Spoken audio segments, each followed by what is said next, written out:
Welcome to the Overlook Motel, a place where underseen and unappreciated films are given their moment in the spotlight.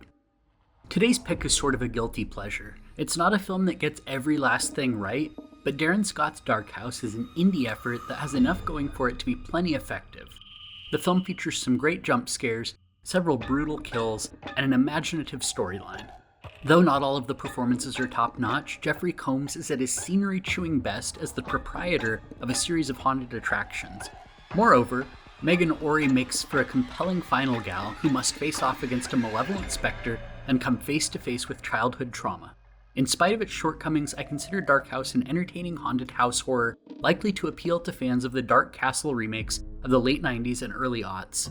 The film catches up with Claire, an aspiring actor who wants to be on stage or screen more than anything. The only piece that's holding her back is a traumatic experience from her childhood. Claire witnessed a massacre at the DeRode House, a foster home for displaced children, as a youngster, and her life hasn't been the same since. Claire takes mental health meds to cope with her trauma, however she's discontinued her prescription regimen to tap into her emotions more deeply and use those uncomfortable feelings to improve her acting. Claire's therapist is worried about her lack of progress and tells her she needs to confront her trauma head-on. So when Walston Ray swings by her acting class and reveals that he's turned the DeRode House into a spooky attraction, she convinces her peers to sign up to be scare actors at the haunt. After all, it's $300 for a day's work, and none of her classmates seem to be paying the bills with acting proceeds, so why not?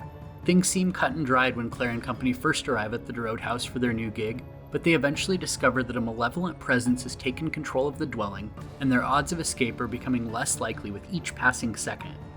Before I launch into why you should give Dark House a chance, please allow me a brief moment to offer a blanket disclaimer. Some of the acting is a little rough.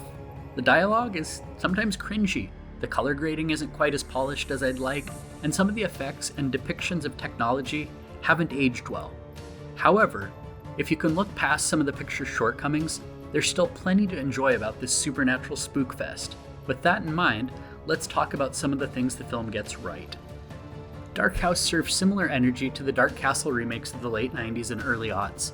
Your mileage may vary, but I'm an unapologetic fan of several films from that catalog. Though Scott's feature lacks the polish and the luster of the aforementioned efforts, there are undeniable thematic commonalities. The supernatural specters are similarly vicious and mean-spirited to those from the Dark Castle catalog. The look and feel of the monsters are vaguely reminiscent of the remakes of 13 Ghosts and The House on Haunted Hill. The films from that production house often place style over substance, and Dark House is similarly noteworthy for its stylized violence, set design, and atmospheric chills. There may not be a great deal going on beneath the surface, but the presentation here is impressive enough that I'm more than willing to enjoy the film for what it is, rather than what it isn't. Aside from great atmosphere and visuals, Dark House also benefits from the presence of Jeffrey Combs as Walston Ray. He's doing his best Vincent Price impression here. He's chewing up the scenery left and right, and he seems to be having an absolute blast. I couldn't imagine anyone else playing the role as effortlessly as he does. As a horror icon, he understands the assignment and delivers on the objective. Megan Ory is also a good choice to play Final Femme Claire. She's had a fairly successful television career in the years since Dark House, and I'm not surprised. Some of the cast struggled to turn in natural performances, but Claire is a well-rendered character. Ory convincingly conveys the nuance of her character's fragile psyche. Claire is scripted with a level of depth and balances out her less dynamic counterparts. Additionally, her backstory comes into play in an impressive way. We learn more about her past as she faces off against the delightfully unhinged Mrs. DeRode in a harrowing third-act showdown.